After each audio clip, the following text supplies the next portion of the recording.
श्रीशैलेशदयापात्रं धीभक्त्यादिगुणार्णवं यतीन्द्रप्रवनं वन्दे रम्यजामातरं मुनिं लक्ष्मीनाथसमारम्भां नाथयामुनमध्यमाम् अस्मदाचार्यपर्यन्तां वन्दे गुरुपरम्परां यो नित्यमच्युतपदाम्बुजयुग्मरुक्मा व्यामोहतस्तदितराणि तृणाय मेने अस्मद्गुरोर्भगवतोऽस्य दयैकसिन्धोः रामानुजस्य चरणौ शरणं प्रपद्ये। माता पिता युवतयस्तनया विभूतिः सर्वं यदेव नियमेन मदन्वयानाम् आद्यस्य नः कुलपतेः वकुलाभिरामं श्रीमत्तदङ्घ्रियुगलं प्रणमामि मूर्ध्ना। भूतं सरश्च महदाह्वय भट्टनाथ श्रीभक्तिसारकुलशेखरयोगिवाहान् भक्ताङ्घ्रिरेणुपरकालयतीन्द्रमिश्रान् श्रीमत्पराङ्कुशमुनिं प्रणतोऽस्मि नित्यम्। पितामहस्यापि पितामहाय प्राचेतसादेशफलप्रदाय श्रीभाष्यकारोत्तमदेशिकाय श्रीशैलपूर्णाय नमो नमस्तात्। शुक्लाम्बरधरं विष्णुं शशिवर्णं चतुर्भुजं प्रसन्नवदनं ध्यायेत् सर्वविघ्नोपशान्तये। यस्यद्विरदवक्त्राद्याः पारिषद्याः परशतं विघ्नं निघ्नन्ति सततं विश्वक्सेनं तमाश्रये। ज्ञानानन्दमयं देवं निर्मलस्फटिकाकृतिम् आधारं सर्वविद्यानां हयग्रीवमुपास्महे। अभङ्गुरकलादान स्थूललक्ष्यत्वमीयुषे तुङ्गाय महते तस्मै तुरङ्गाय मुखे नमः। कूजन्तं राम रामेति मधुरं मधुराक्षरम् आरुह्य कविताशाखां वन्दे वाल्मीकिकोकिलं। वाल्मीकेर्मुनिसिंहस्य कवितावनचारिणः शृण्वन् रामकथानादं को न याति परां गतिम्। यः पिबन् सततं रामचरितामृतसागरम् अतृप्तस्तं मुनिं वन्दे प्राचेतसमकल्मषम्। गोष्पदीकृतवाराशिं मशकीकृतराक्षसं रामायणमहामाला रत्नं वन्देऽनिलात्मजम्। अञ्जनानन्दनं वीरं जानकीशोकनाशनं कपीशमक्षहन्तारं वन्दे लङ्काभयङ्करम्। आमिषीकृतमार्ताण्डं गोष्पदीकृतसागरं तृणीकृतदशग्रीवम् आञ्जनेयं नमाम्यहम्। मनोजवं मारुततुल्यवेगं जितेन्द्रियं बुद्धिमतां वरिष्ठं वातात्मजं वानरयूथमुख्यं श्रीरामदूतं शिरसा नमामि। उल्लङ्घ्य सिन्धोः सलिलं सलीलं यशोकवह्निं जनकात्मजायाः आदाय तेनैव ददाह लङ्कां नमामि तं प्राञ्जलिराञ्जनेयम्। आञ्जनेयमतिपाटलाननं काञ्चनाद्रिकमनीयविग्रहं पारिजाततरुमूलवासिनं भावयामि पवमाननन्दनं। यत्र यत्र रघुनाथकीर्तनं तत्र तत्र कृतमस्तकाञ्जलिं बाष्पवारि परिपूर्णलोचनं मारुतिं नमत राक्षसान्तकम्। वेदवेद्ये परे पुंसि जाते दशरथात्मजे वेदः प्राचेतसादासीत् साक्षात् रामायणात्मना। चरितं रघुनाथस्य शतकोटिप्रविस्तरम् एकैकमक्षरं प्रोक्तं महापातकनाशनं। शृण्वन् रामायणं भक्त्या यः पादं पदमेव वा स याति ब्रह्मणस्थानं ब्रह्मणा पूज्यते सदा। वाल्मीकिगिरिसम्भूता रामसागरगामिनी पुनाति भुवनं पुण्या रामायणमहानदी। श्लोकसारजलाकीर्णं सर्गकल्लोलसङ्कुलं काण्डग्राहमहामीनं वन्दे रामायणार्णवम्।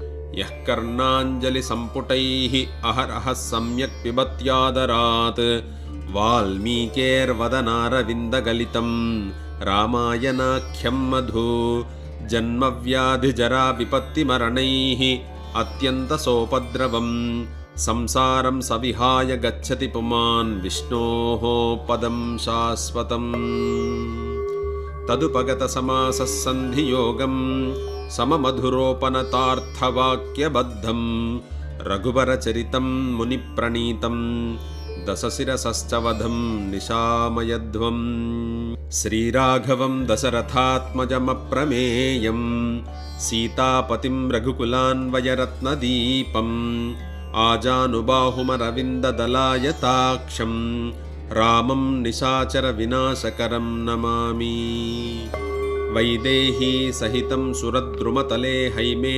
महामण्डपे मध्ये पुष्पकमासने मणिमये वीरासने सुस्थितम् अग्रे वाचयति प्रभञ्जनसुते तत्त्वं मुनिभ्यः परं व्याख्यान्तं भरतादिभिः परिवृतं रामं भजे श्यामलम् धर्मात्मा सत्यसन्धश्च रामो दाशरथिर्यदि पौरुषे च प्रतिद्वन्द्वः शरैनं जहिरावणिं तपस्वाध्यायनिरतं तपस्वी वाग्विदाम्बरं नारदं परिपप्रच्छ वाल्मीकिर्मुनिपुङ्गवम् कोऽन्वस्मिन् साम्प्रतं लोके गुणवान् कश्च वीर्यवान् धर्मज्ञश्च कृतज्ञश्च सत्यवाक्यो दृढव्रतः चारित्रेण च को युक्तः सर्वभूतेषु को हितः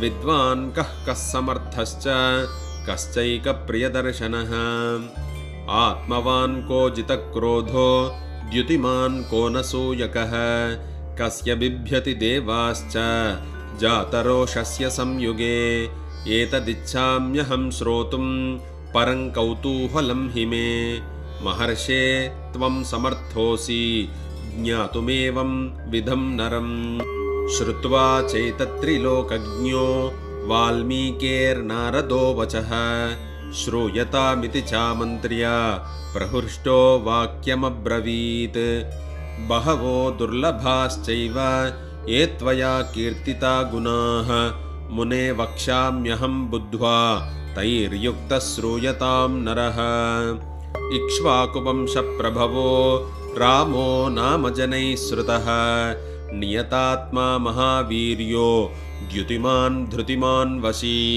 बुद्धिमान् नीतिमान् वाग्मी श्रीमान् शत्रुनिबर्हणः विपुलांसो महाबाहुः कम्बुग्रीवो महाहनुः महोरस्को महेश्वासो गूढजत्रुररिन्दमः आजानुबाहुः सुशिराः सुललाटः सुविक्रमः समः समविभक्ताङ्गः स्निग्धवर्णः प्रतापवान् पीनवक्षा विशालाक्षो लक्ष्मीवान् शुभलक्षणः धर्मज्ञः सत्यसन्धश्च प्रजानाञ्च हिते रतः यशस्वी ज्ञानसम्पन्नः शुचिर्वस्य समाधिमान् प्रजापतिः समः श्रीमान् धाता रिपुनिषूदनः रक्षिता जीवलोकस्य धर्मस्य परिरक्षिता रक्षिता स्वस्य धर्मस्य स्वजनस्य च रक्षिता वेदवेदाङ्गतत्त्वज्ञो धनुर्वेदे च निष्ठितः सर्वशास्त्रार्थतत्त्वज्ञः स्मृतिमान् प्रतिभानवान् सर्वलोकप्रियः साधुः अदीनात्मा विचक्षणः सर्वदाभिगतः सद्भिः समुद्र इव सिन्धुभिः आर्यः सर्वसमश्चैव सदैकप्रियदर्शनः स च सर्वगुणोपेतः कौसल्यानन्दवर्धनः समुद्र इव गाम्भीर्ये धैर्येण हिमवानिव विष्णुना सदृशो वीर्ये सोमवत्प्रियदर्शनः कालाग्निसदृशः क्रोधे क्षमया पृथिवी समः धनदेन समस्त्यागे सत्ये धर्म इवापरः तमेवं गुणसम्पन्नं रामं सत्यपराक्रमं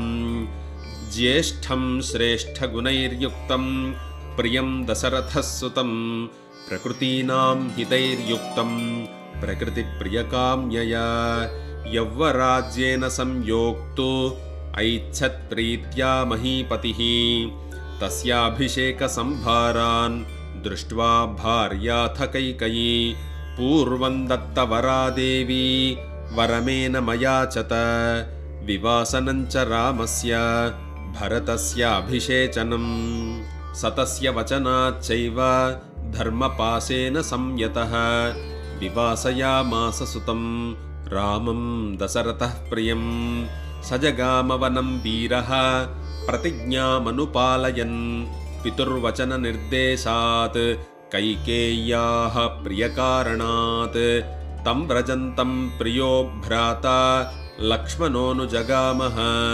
स्नेहाद्विनयसम्पन्नः सुमित्रानन्दवर्धनः भ्रातरं दयितो भ्रातुः सौभ्रात्रमनुदर्शयन् रामस्य दयिता भार्या नित्यं प्राणसमाहिता जनकस्य कुले जाता देवमायेन निर्मिता सर्वलक्षणसम्पन्ना नारीणामुत्तमा वधूः सीताप्यनुगता रामं शशिनं रोहिणी यथा पौरैरनुगतो दूरं पित्रा दशरथेन च शृङ्गिबेरपुरे सूतं गङ्गाकूले व्यसर्जयत् गुहमासाद्य धर्मात्मा निषादाधिपतिं प्रियं गुहेन सहितो रामो लक्ष्मणेन च सीतया ते वनेन वनं गत्वा नदीस्तीर्वा बहूदकाः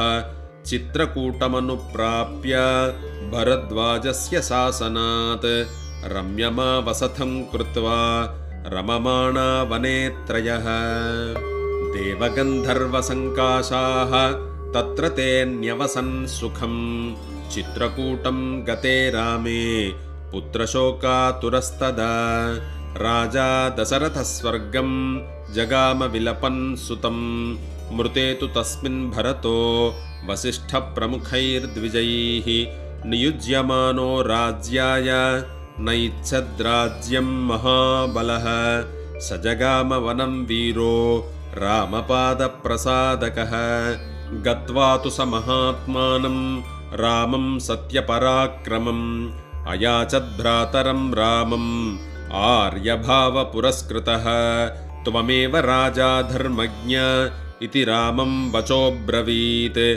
रामोऽपि परमोदारः सुमुखः सुमहायशाः नैचच्छत्पितुरादेशात् राज्यं रामो महाबलः पादुके चास्य राज्याय न्यासं दत्त्वा पुनः पुनः निवर्तयामास ततो भरतं भरताग्रजः सकाममनवाप्यैव रामपादा उपस्पृशन् नन्दिग्रामे करोद्राज्यं रामागमनकाङ्क्षया गते तु भरते श्रीमान् सत्यसन्धो जितेन्द्रियः नन्दिग्रामे करोद्राज्यं रामागमनकाङ्क्षया गते तु भरते श्रीमान् सत्यसन्धो जितेन्द्रियः रामस्तु पुनरालक्ष्य नागरस्य जनस्य च तत्रागमनमेकाग्रो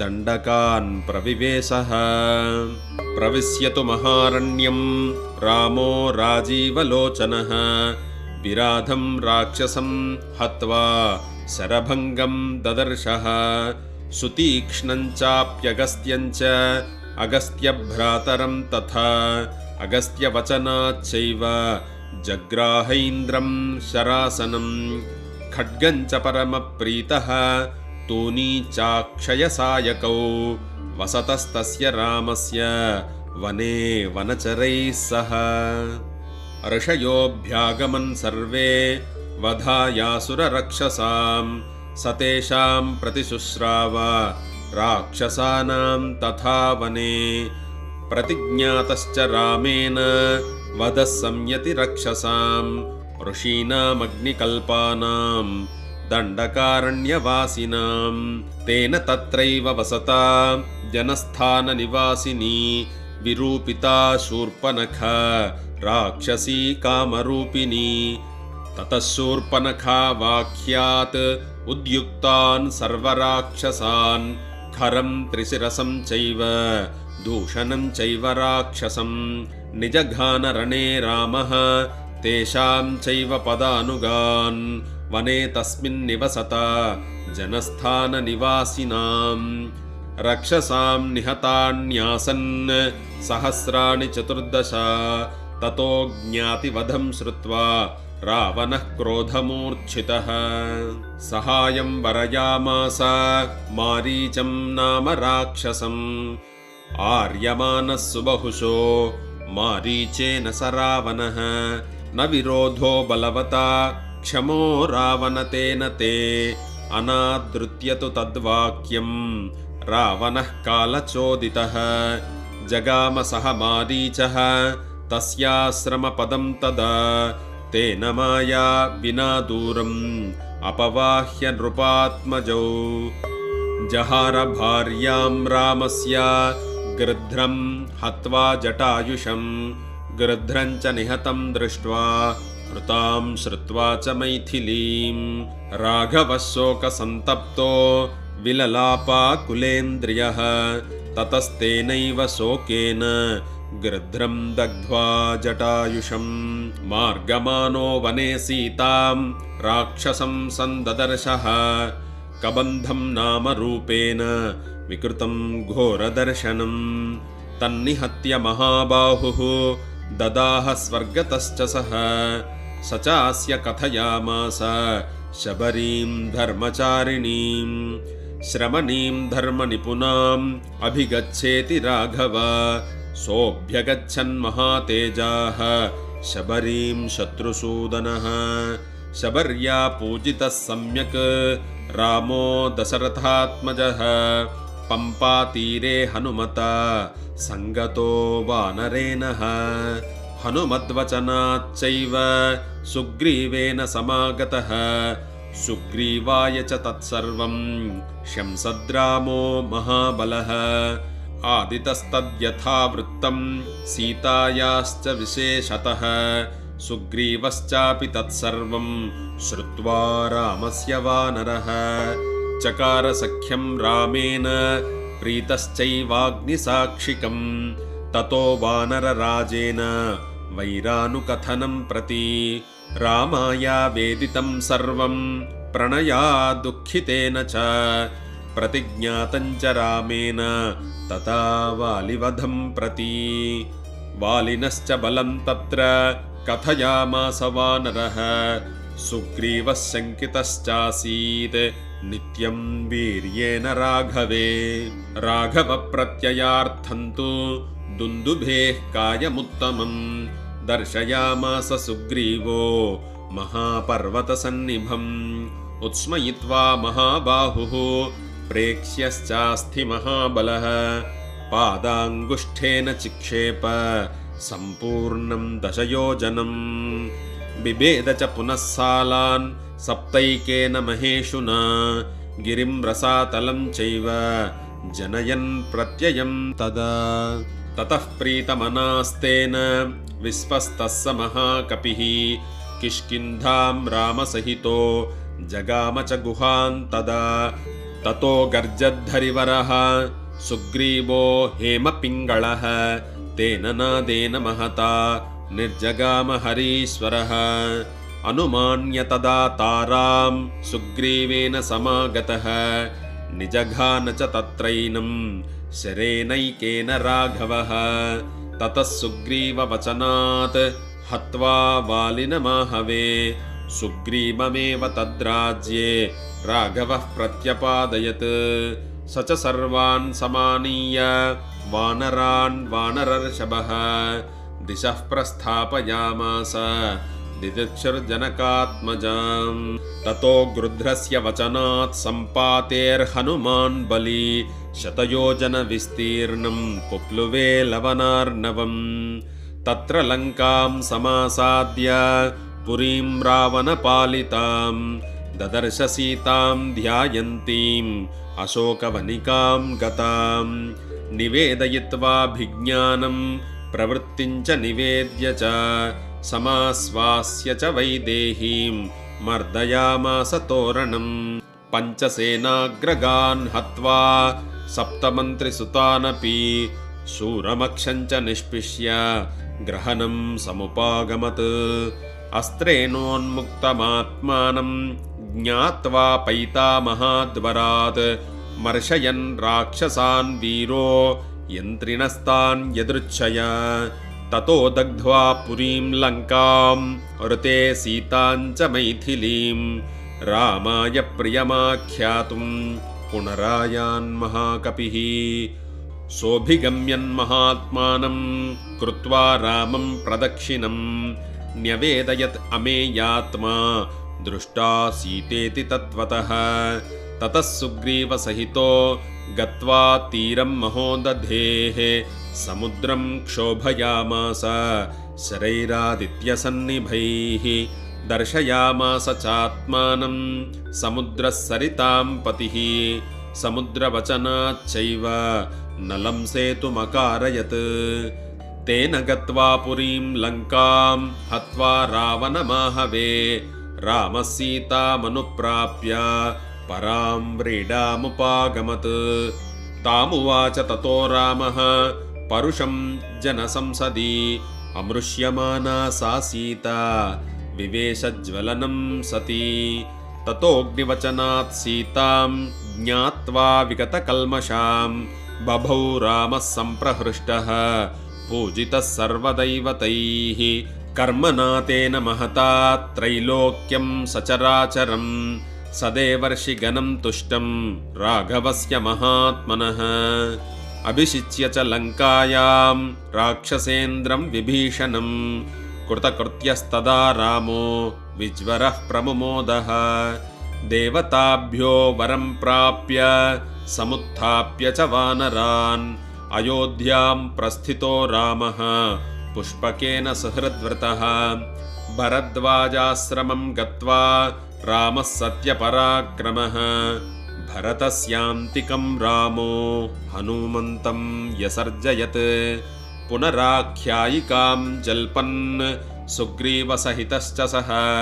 पुष्पकं तत्समारुह्य नन्दिग्रामं ययौ तदा नन्दिग्रामे जटान् हित्वा भ्रातृभिः सहितो नघः रामः सीतामनुप्राप्य राज्यं पुनरवाप्तवान् प्रहृष्टो मुदितो लोकः तुष्टः पुष्टः सुधार्मिकः निरामयो ह्यरोगश्च दुर्भिक्षभयवर्जितः न पुत्रमरणं किञ्चित् द्रक्ष्यन्ति पुरुषाः क्वचित् नार्यश्च विधवा नित्यं भविष्यन्ति पतिव्रताः न चाग्निजं भयं किञ्चित् नाप्सु मज्जन्ति जन्तवः न वातजं भयं किञ्चित् नापि ज्वरकृतं तथा न चापि क्षुद्भयं तत्र न तस्करभयं तथा नगराणि च राष्ट्राणि धनधान्ययुतानि च नित्यं प्रमुदिताः सर्वे यथा कृतयुगे तथा अश्वमेधशतैरिष्ट्वा तथा बहुसुवर्णकैः गवां कोट्ययुतं दत्त्वा ब्रह्मलोकं प्रयास्यति असङ्ख्येयं धनं दत्त्वा ब्राह्मणेभ्यो महायशाः राजवंशान् शतगुणान् स्थापयिष्यति राघवः चातुर्वर्ण्यं च लोकेऽस्मिन् स्वे स्वे धर्मे नियोक्ष्यति दशवर्षसहस्राणि दशवर्षशतानि च रामो राज्यमुपासित्वा ब्रह्मलोकं प्रयास्यति इदं पवित्रं पापघ्नं पुण्यं वेदैश्च सम्मितं यः पठेत् रामचरितं सर्वपापैः प्रमुच्यते एतदाख्यानमायुष्यं पठन् रामायणं नरः सपुत्रपौत्रः सगनः प्रेत्य स्वर्गे महीयते पठन् द्विजो वाग्वृषभत्वमीयात् स्यात् क्षत्रियो भूमिपतित्वमीयात् वनिग्जनः पुण्यफलत्वमीयात् जनश्च शूद्रोऽपि महत्त्वमीयात्। इत्यार्षे श्रीमद् रामायणे वाल्मीकीये आदिकाव्ये बालकाण्डे श्रीरामायण कथा संक्षेपो नाम प्रथमः सर्गः समाप्तः।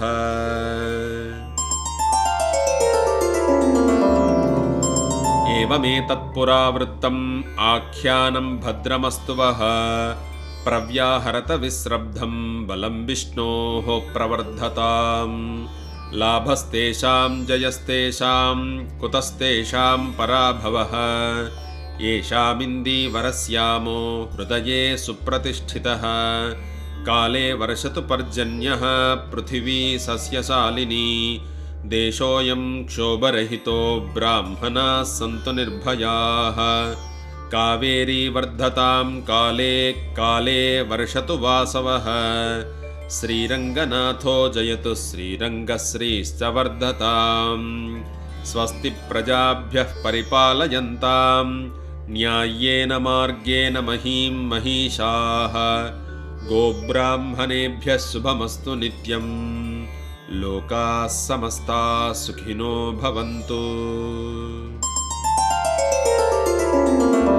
मङ्गलं कोसलेन्द्राय महनीय गुणाब्धये चक्रवर्तितनूजाय सार्वभौमाय मङ्गलम्। वेदवेदान्तवेद्याय मेघश्यामलमूर्तये पुंसां मोहनरूपाय पुण्यश्लोकाय मङ्गलम्। विश्वामित्रान्तरङ्गाय मिथिलानगरीपतेः भाग्यानां परिपाकाय भव्यरूपाय मङ्गलम्। पितृभक्ताय सततं भ्रातृभिः सह सीतया नन्दिताखिललोकाय रामभद्राय मङ्गलम्। त्यक्तसाकेतवासाय चित्रकूटविहारिणे सेव्याय सर्वयमिनां धीरोदाराय मङ्गलम्। सौमित्रिणा च जानक्या चापबाणासिधारिणे संसेव्याय सदा भक्त्या स्वामिने मम मङ्गलम्। दण्डकारण्यवासाय खण्डितामरशत्रवे गृध्रराजाय भक्ताय मुक्तिदायास्तु मङ्गलम्। सादरं शबरीदत्त फलमूलाभिलाषिने सौलभ्यपरिपूर्णाय सत्वोद्रिक्ताय मङ्गलम्। हनुमत्समवेताय हरीशाभीष्टदायिने वालिप्रमथनायास्तु महाधीराय मङ्गलम्। श्रीमते रघुवीराय सेतोल्लङ्घितसिन्धवे जितराक्षसराजाय रणधीराय मङ्गलम्। आसाद्य नगरीं दिव्याम् अभिषिक्ताय सीतया राजाधिराजराजाय रामभद्राय मङ्गलम्। मङ्गलाशासनपरैः मदाचार्यपुरोगमैः सर्वैश्च पूर्वैराचार्यैः सत्कृतायास्तु मङ्गलम्। कायेन वाचा मनसेन्द्रियैर्वा बुद्ध्यात्मना वा प्रकृते स्वभावात् करोमि यद्यत् सकलं परस्मै नारायणायेति समर्पयामि। श्रीमन्नारायणायेति समर्पयामि।